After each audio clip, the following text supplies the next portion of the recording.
My wife and her friends cheated me into jail as a prank. 2 months later, I made them all pay. Have you ever had one of those moments where your entire life changes in an instant? Not the kind you see coming, but the kind that blindsides you so hard you swear the universe is playing some cruel joke. That was me. It was supposed to be a normal night. I had spent the entire day drowning in legal documents, barely glancing at my phone. Lisa, my wife, had left me a few texts, something about a girls' night out. I didn't reply, not because I didn't care, but because my brain was fried. I'd spent the past 3 years crawling my way up the corporate law firm ladder, and this case I was working on was big, the kind that could launch my career into places I never thought possible. By the time I finally looked at the clock, it was past midnight. I sighed, grabbed my keys, and headed home. I should have known something was wrong the second I pulled into our driveway. The house was too quiet. Lisa wasn't exactly the type to come home early from a night out, but something felt off. I could feel it in my bones, the way the hairs on the back of my neck stood up. Then came the flashing lights, red and blue, cutting through the darkness like knives. At first I thought there had been an accident nearby, but then I saw them, 4 cops blocking my driveway. "James Monroe," one of them called out as I stepped out of my car. I frowned. "Yeah?" "Turn around. Hands where we can see them." I let out a half laugh, assuming for a split second that this had to be some kind of mistake. "I'm a lawyer, for God's sake. I know my rights." "Wait, hold on," I started, raising my hand slightly, still trying to process what the hell was happening. "What's this about?" The officer didn't answer. Another one moved in and yanked my hands behind my back. Cold metal snapped around my wrists. Handcuffs, real ones. What the hell is going on? My voice rose as panic settled in. I tried to turn my head, but they were already patting me down, shoving me forward. "I'm a lawyer. You can't just—" "James Monroe, you're under arrest for fraud and identity theft. You have the right to remain silent." "Fraud? Identity theft?" I let out a breathless laugh. "You've got the wrong guy. I'm a corporate attorney. This is insane." That's when I heard it. Laughter. Not from the cops, not from me, but from her. I turned my head just in time to see Lisa and her friends huddled together on the porch, wine glasses in hand, cackling like this was some sort of comedy special. "Oh my God, you should see your face!" Lisa howled, doubling over. "Priceless. Absolutely priceless." I went still. "You," I exhaled, trying to process what I was seeing. "Lisa, what the hell is this?" She wiped at her eyes, breathless from laughing. "It's just a prank, baby." Her friends clapped and cheered, and one of them even had the audacity to pull out their phone and start recording. "You're a lawyer, right?" Mia, Lisa's childhood best friend, giggled. "Let's see if you can talk your way out of this one." The cops weren't in on the joke, that much was clear. They were dead serious. One of them was already reading me my rights, and another was reaching for something, a warrant. My mind spun. "Lisa," I said, my voice low, deadly calm. "Tell them it's a joke." She waved a dismissive hand. "Relax, James. I'll clear it up in the morning. You'll be back before breakfast." That was when I realized she didn't get it. She didn't understand what she had done. This wasn't some harmless joke where you jump out from behind a door with a camera. This wasn't some silly scare prank. This was a felony charge. She had given false evidence to the police, enough to get me arrested. And these cops? They weren't actors. They weren't laughing along. They were just doing their job. My heart slammed in my chest as they shoved me into the back of the squad car. I looked at Lisa one last time through the window. She was still smiling, still laughing. I wasn't. Because I knew something she didn't. She had just ruined her entire life. You know that moment when everything slows down, when reality smashes into you so hard that your mind just refuses to process it? That was me, sitting in the back of that police car, handcuffed behind my back, the flashing red and blue lights painting streaks across the night sky. Lisa was still laughing. She actually thought this was funny. The officers didn't. They were stone-faced, professional, treating me like every other suspect they had ever arrested. As we pulled out of the driveway, I kept my eyes locked on Lisa. I needed her to see me, to understand what she had done. She didn't. She had no clue. That was the last time she ever saw me. The cold reality of a joke. Jail isn't like the movies.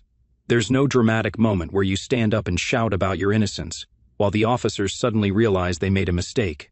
No, it's a long, humiliating, degrading process. I was fingerprinted, mugshot, tossed into a holding cell with men who had actually committed crimes. A drunk in the corner mumbled to himself, occasionally laughing at nothing. A guy with a split lip paced back and forth like a caged animal. Another man, covered in tattoos, sat against the far wall, watching me, studying me. I sat perfectly still, staring straight ahead, my mind racing. I knew Lisa would clear things up. She had to. Once she sobered up, she'd go down to the station and tell them it was a prank, right? right? Hours passed. Nothing. No one came for me. I finally got my one phone call, and of course, I called her. The phone rang and rang and rang. No answer. I called again. Voicemail. She didn't pick up. She left me there. That was when I stopped waiting for her to fix it. That was when I stopped trusting her.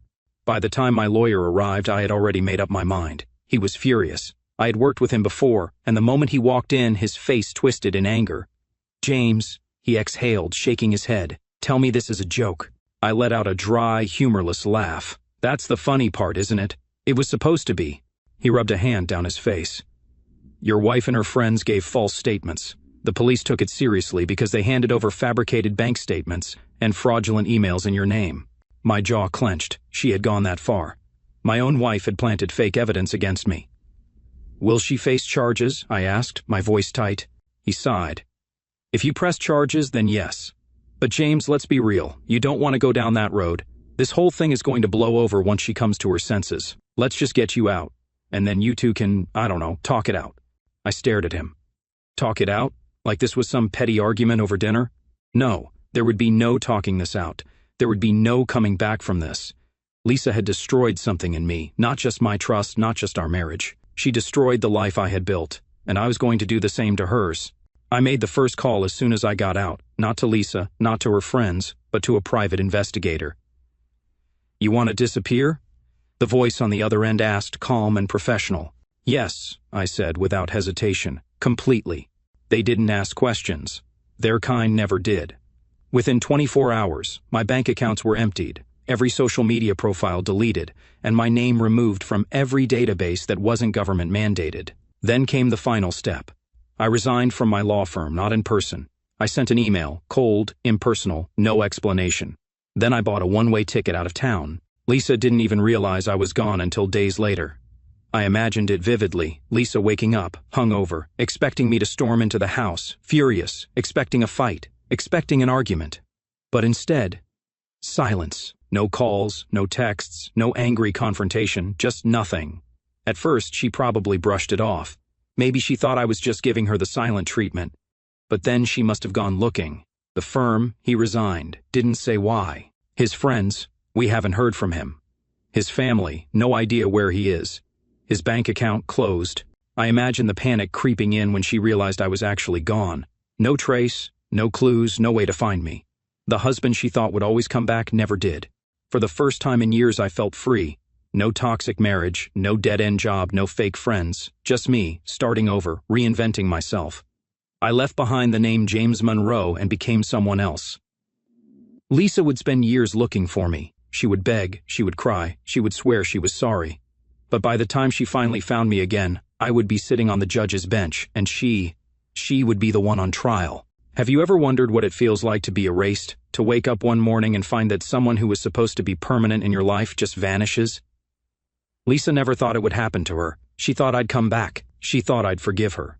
She thought that no matter what, James Monroe would always be her husband. She was wrong.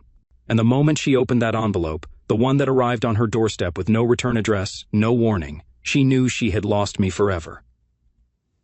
The first year without me, Lisa searched. She called my old firm, she went to my family, my friends. She tried tracking my bank accounts, thinking I must have hidden somewhere nearby. But I had left nothing behind. I was a ghost. At first, she must have told herself stories to make sense of it.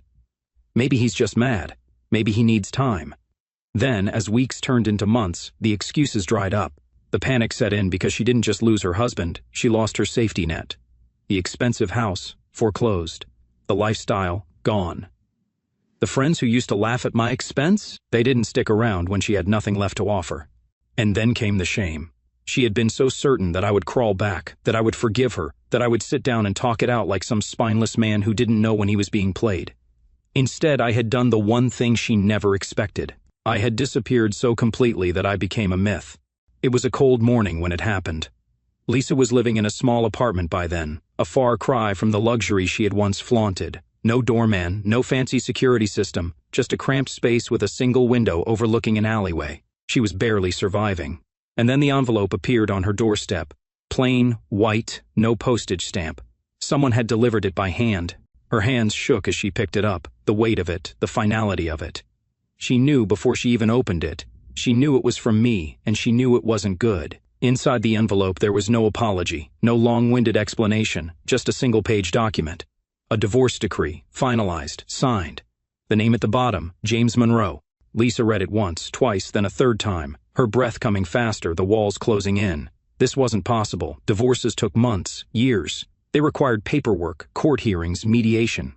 But this had already been settled. It was already done. She wasn't even given a chance to contest it. I had made sure of that. The thing about Lisa was, she always thought she had control. She thought she could play with people's lives and then fix things when they got messy. But when she saw my signature on that paper, something inside her shattered. The man she had once laughed at, the one she had humiliated, set up, tossed aside. He had managed to do something she never expected. He had walked away first and never looked back.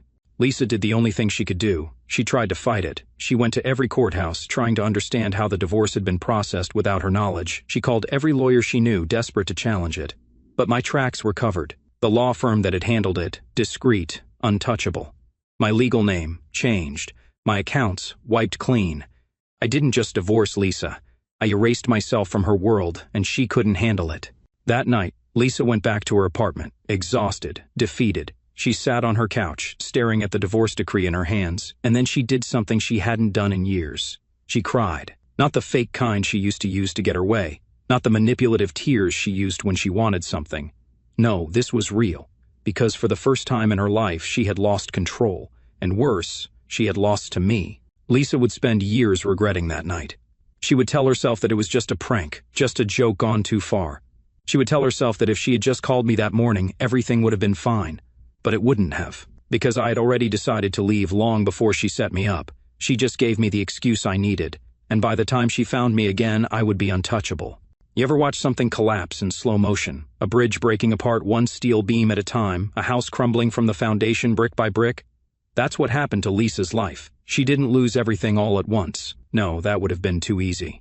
Instead, she lost it in pieces, each one cutting deeper, each one making her realize just how much she had taken for granted. And me? I wasn't around to see it, but I knew. Because I had made sure of it. The first blow, the friends she thought she had. Lisa always believed she was the queen of social circles. She had friends in high places, connections that made her feel untouchable. But those same people, they were never really her friends. They were mine. The business dinners, the charity events, the high-class soirees, we went to those because of me. And when I disappeared, those invitations stopped coming. At first, she tried to act like nothing had changed. She showed up at gatherings, forcing smiles, laughing at jokes that weren't funny. But the whispers started. People looked at her differently, some out of pity, others out of amusement. Because they all knew. Everyone knew that Lisa's husband had walked out and left her with nothing. And in those circles, weakness is social suicide. One by one, the people she had once called friends drifted away. Unanswered texts, ignored calls, until eventually, Lisa wasn't invited anywhere at all. The second blow, the money that vanished. Lisa loved money, not just having it, but spending it. The designer clothes, the luxury vacations, the overpriced wine, that was her life. She thought it would never end. But here's the thing about wealth. It doesn't last when you don't know how to earn it. Lisa had never worked a day in her life, and now she had no access to my money. Because I had made sure of it. The joint accounts, emptied before I left. The credit cards, canceled. The house, tied to a mortgage she couldn't afford alone. At first, she refused to believe it. She spent money like nothing had changed, convinced that I'd come back eventually. But when the bills started piling up, when the landlord called about payments, when she realized she couldn't even afford her weekly spa appointments, reality hit her like a freight train. Lisa had no idea how to survive without me. The third blow, the home that wasn't hers anymore. The house was the last thing to go, our home, the one she once flaunted to her friends, the one she loved to show off during parties. She tried to keep it, she fought for it, but the math was simple. No money equals no house. She was forced to downsize. At first, she tried to hold on to some illusion of class, renting a small condo in a nice neighborhood. But it didn't last, because the truth was, Lisa had never been self-sufficient. She didn't know how to budget, she didn't know how to work. And when the money ran out completely, she had to move again. This time into a tiny apartment with peeling paint and neighbors who didn't care who she used to be. The fourth blow, the job she never thought she'd need. Lisa, working. The thought was almost funny. She had spent years looking down on people with 9-to-5 jobs. She had mocked the idea of settling $2,576 for a regular paycheck. But now she needed one. Her first job was at a boutique clothing store, nothing fancy, just folding clothes, restocking shelves. She hated it. The customers treated her like nothing. Her boss didn't care about her sob story. She wasn't Lisa Monroe, the glamorous wife of a lawyer. She was just another employee. And the worst part? She wasn't good at it. She showed up late, refused to listen to instructions, still carried herself like she was better than everyone else. After a few months, she was fired. One job after another, the pattern repeated. She couldn't hold on to anything. She wasn't built for this life, but it was the only life she had left. The fifth blow, the loneliness she couldn't escape. Lisa had always been surrounded by people. Even when she wasn't happy, she had someone to talk to, someone to impress. But now, she was alone. The friends were gone. The new social circles she tried to force herself into rejected her because no one wants to be around a fallen queen. And that loneliness, it crept in like a disease. At first, she tried to distract herself. She went on meaningless dates, hoping that some rich man would sweep her away from her miserable life. But they saw through her desperation. She wasn't the prize anymore. She was a warning, a reminder of what happens when you lose everything. As the years went by, Lisa stopped trying. She accepted her fate. She stopped checking her phone for messages that would never come. She stopped looking at old pictures of a life she could never get back. She stopped hoping. She had nothing. And for the first time in her life, she understood what it felt like to be discarded. But then the invitation arrived. Lisa had spent years drowning in her own failures, years trying to crawl back up only to be knocked down again. But one night, while sitting in her tiny apartment, something arrived in the mail, a golden envelope, elegant, expensive. She frowned, flipping it over, scanning the sender. And then her heart stopped, because the name on the invitation, Judge James Monroe. Lisa thought she had suffered enough. She thought her punishment was over, but she was wrong, because this invitation wasn't an olive branch, it was a trap. And soon, she would walk right into it. I wondered how long it would take for Lisa to break completely. 3 years? 5? Maybe even a decade. But she crumbled much sooner than I expected. She thought she had lost everything, her money, her friends, her comfort. She was wrong, because what she had lost wasn't enough. Not yet. It was a cold winter night when the envelope arrived at her door. Lisa had been living in survival mode for years by then. She had stopped expecting good things. So when she found the golden envelope in her mailbox, she almost threw it away. It was too nice, too expensive to be meant for her. But something about it felt important, so she opened it. And when she saw my name on the inside, Judge James Monroe, her blood ran cold. Because for years she had been searching for me. For years she had tried to find out what happened. And now I had found her. The invitation was to a gala, not just any gala, a prestigious, high-profile legal event filled with powerful people. The kind of people Lisa used to surround herself with, the kind of people she had fallen away from. She almost didn't go. Almost. But curiosity is a funny thing.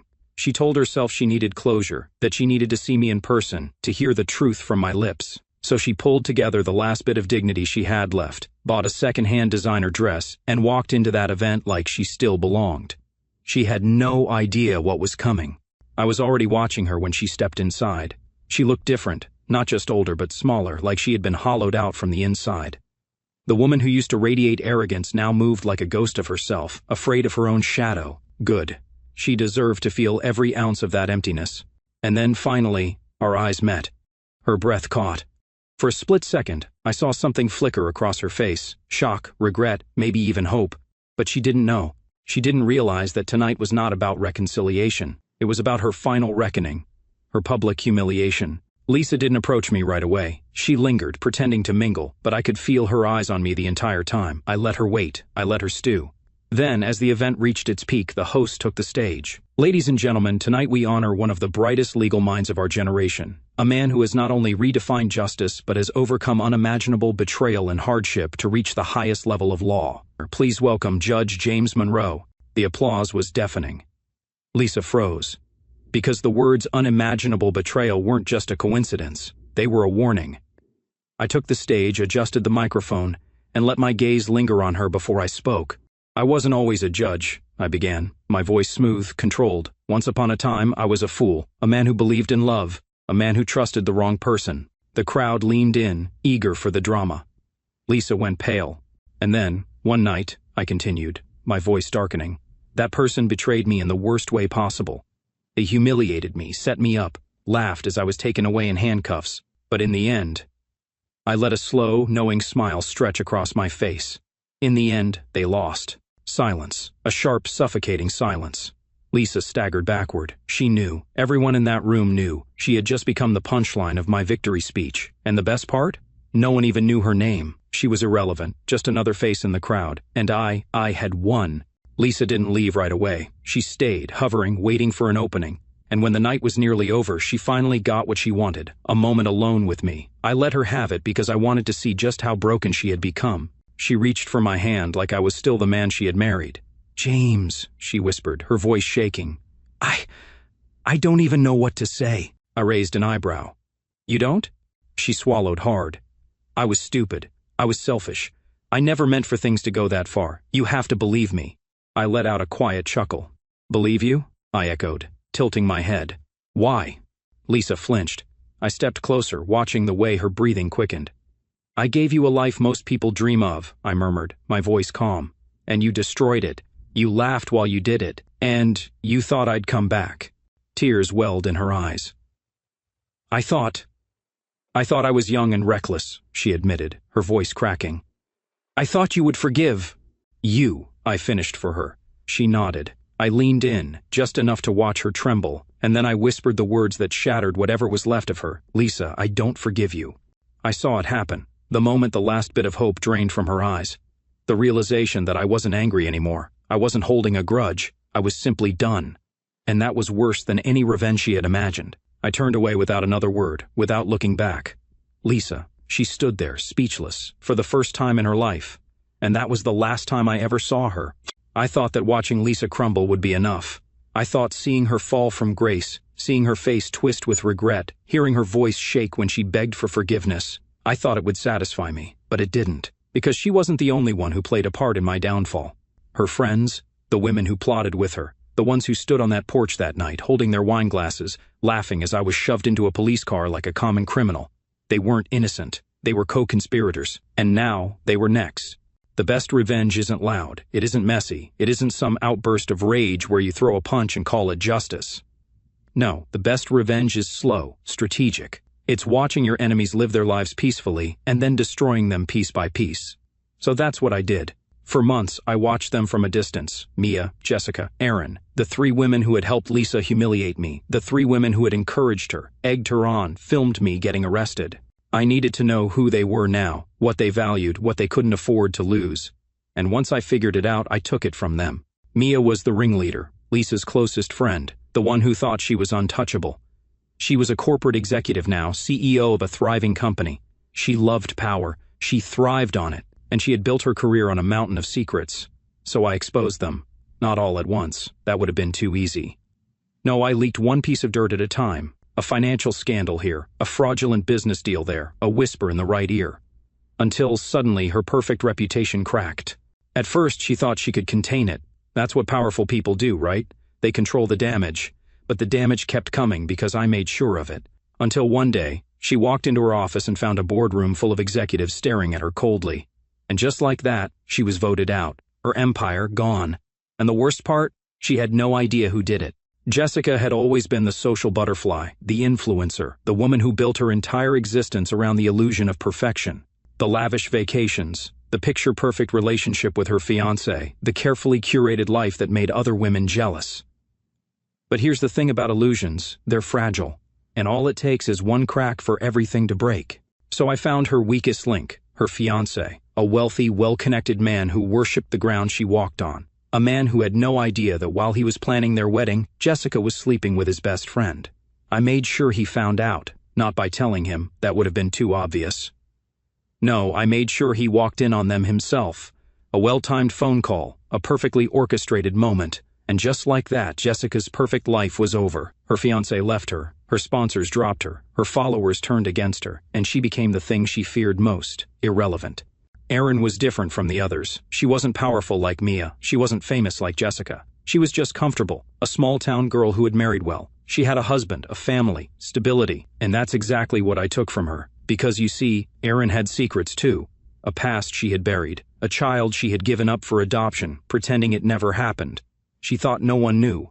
But I found out, and I found him. Her son, a grown man now, looking for answers. And I gave them to him. I told him everything. And then I sent him to her doorstep. When her husband found out that she had lied to him, that she had kept something this big from him, the marriage crumbled. Aaron lost everything. And me? I never even had to touch her. I never took credit for what happened, not directly. I let them suffer in silence, wondering who had orchestrated their downfall. But I did leave them one thing, a simple, anonymous message. 3 words, talk your way out of this. It was the same thing they had laughed at me about, the same words they had mocked me with the night they set me up. And when they read those words, they knew. They knew that this wasn't karma, it wasn't bad luck, it was me. And that was the greatest punishment of all. Because I didn't just ruin their lives, I made sure they knew exactly why it happened, and they couldn't do a damn thing about it. Lisa thought it was over. She thought that after losing everything, her friends, her money, her dignity, she had already paid the price for what she did to me. She was wrong. Because true punishment isn't just about taking things away. It's about making sure the person feels the loss forever. I had taken everything from Lisa. Now it was time to give her something in return, something she would never recover from. It started with a job offer. Lisa had been struggling for years, bouncing between meaningless jobs, barely surviving. She was desperate. So when an opportunity landed in her inbox, offering her a position at a prestigious law firm as an executive assistant, she didn't question it. She just grabbed it, like a drowning woman clinging to a rope. She didn't know the rope was a noose. Her first day at work, Lisa showed up at the firm early, eager to impress. She dressed the part, trying to recapture the woman she used to be, back when she had power, back when she was somebody. She was ushered into a conference room where the senior partners were waiting. And then the doors swung open, and I walked in. Her boss, her new judge, her executioner. The look on her face, I will never forget it. The way her entire body went still, the way her breath caught in her throat, the way her fingers tensed around the portfolio she was holding, like it was the only thing keeping her upright. She opened her mouth, probably to stammer out some pathetic excuse. But I didn't give her the chance. I smiled, and then I said 2 words, "Welcome aboard." And just like that, Lisa was mine. I made her life a living hell, not in ways people could see. That would have been too easy. No, Lisa's punishment had to be slow, subtle, the kind of suffering that seeps into your bones until it becomes unbearable.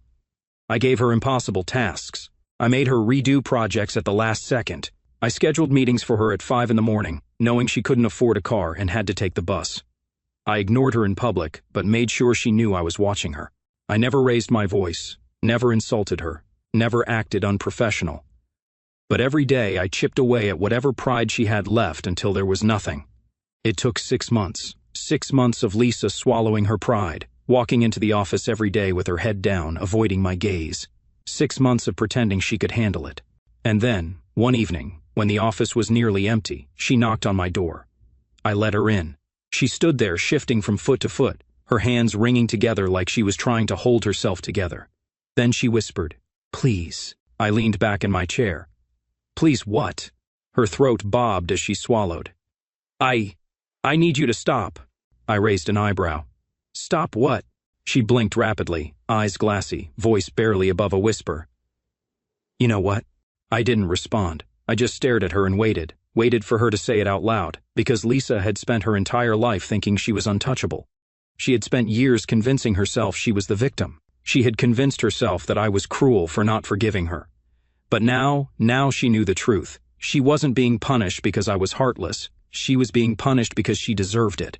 And finally, she broke. Tears slid down her cheeks as she whispered the words I had waited years to hear. "I'm sorry." I tilted my head. "For what?" Her breath hitched. "For what I did to you," she said, voice cracking. "For that night. For setting you up. For everything." I let the silence stretch between us. Then I stood up, walked over to her, and leaned down so we were eye to eye. And I whispered back, "Not good enough." Lisa left my office that night, shattered. But she still had one last punishment left to endure. Because 2 weeks later she walked into the office and found a letter on her desk. Her termination notice, fired without explanation, without warning. Because that's what she did to me. And now she was truly, completely, irreversibly alone. I had taken everything from her, and this time, there was no one left to save her. Lisa thought she knew pain. She thought she understood regret. But soon, she was about to learn what real suffering feels like. Because I wasn't the only one she had wronged, and now she wasn't just my problem anymore. I thought I had won. For years I had imagined this moment, Lisa broken, alone, discarded. I had spent years crafting her downfall, taking her apart piece by piece. And when I finally walked away, I expected satisfaction, but instead, all I felt was emptiness. Because there was one last decision left to make, and it would determine whether I truly ended this or if I let Lisa suffer for the rest of her life. After I fired her, Lisa disappeared from my world completely. No texts, no emails, no desperate calls. It was as if she had finally accepted defeat, and for a while I didn't think about her. I moved on. I built a life without her shadow looming over me. But then, one day, a mutual acquaintance mentioned something that made me pause. "She's not doing well," they said. "I heard she's homeless." I laughed at first. It sounded impossible. Lisa Monroe, once the queen of high society, the woman who used to mock anyone beneath her, now sleeping on the streets?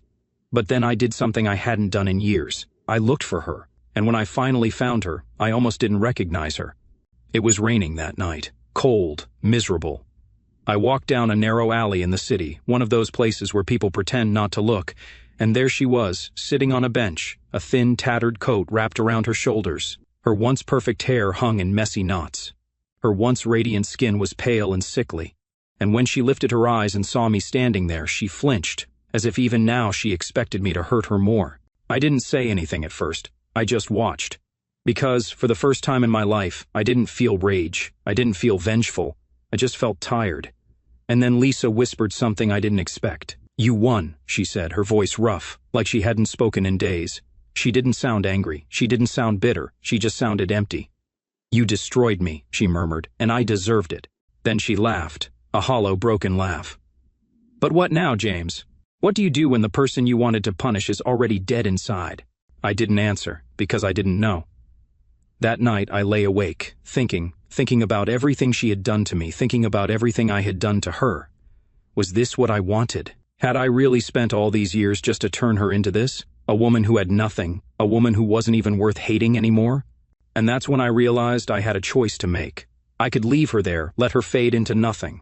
Or I could do something else, something I never thought I would. I found Lisa the next morning, still on that same bench. She looked at me, eyes dull, as if she was already prepared for whatever I had planned next.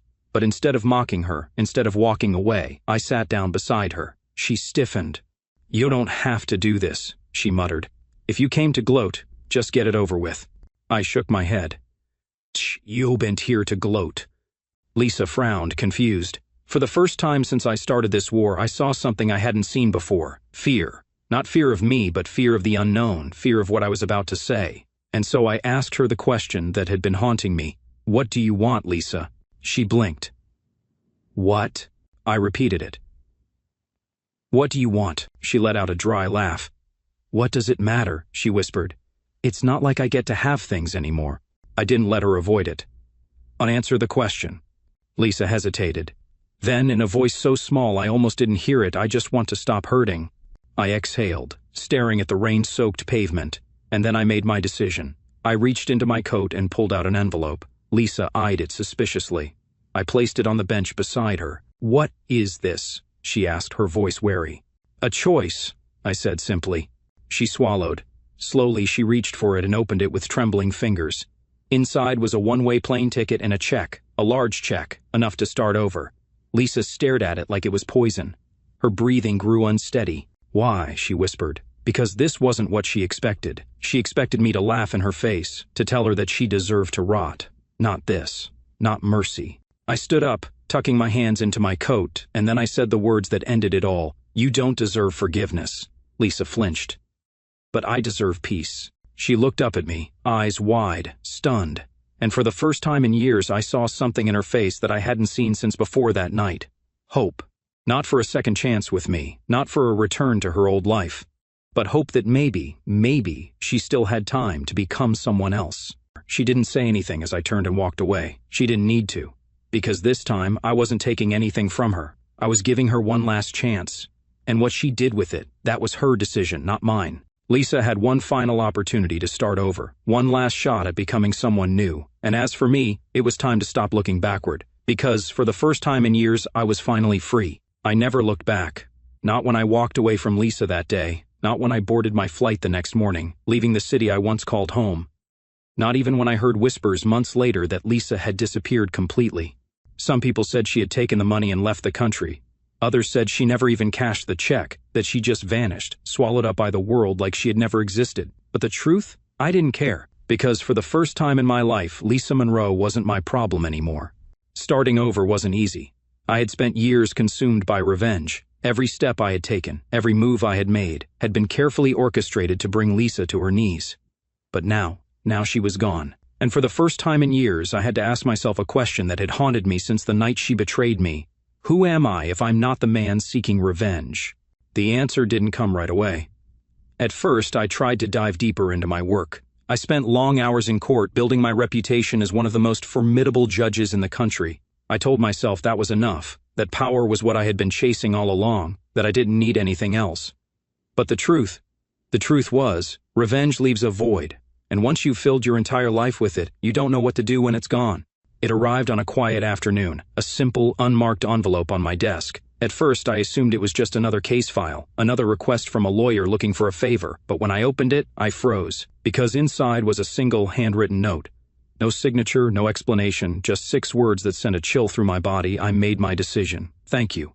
I stared at it for a long time. There was no name, no address, no indication of where it had come from. But I didn't need one. I knew, Lisa. She had finally made her choice. Did she take the money? I never found out. I never tried to. Because in the end, Lisa's fate was never the point. I didn't need to know where she went. I didn't need to know if she had used the money to start over, or if she had burned it as some kind of twisted penance. All I needed to know was that she was gone. And for the first time in years, I felt lighter. Not because I had won, not because I had broken her, but because I had finally let go. People think revenge is satisfying, that it gives you closure. But the truth is, revenge is just another kind of prison. For years, I told myself that making Lisa suffer would make me whole again. That if I tore her down the way she tore me down, I would finally be at peace. But standing there, holding that letter in my hands, I realized something I had never admitted before. I had wasted so much time hating her, so much time planning her downfall. And for what? She was already gone long before I ever started my revenge. The woman I had loved, the one I had built a life with, had ceased to exist the night she set me up. The Lisa I had spent years destroying, she was just a ghost. And me? I'd been chasing shadows.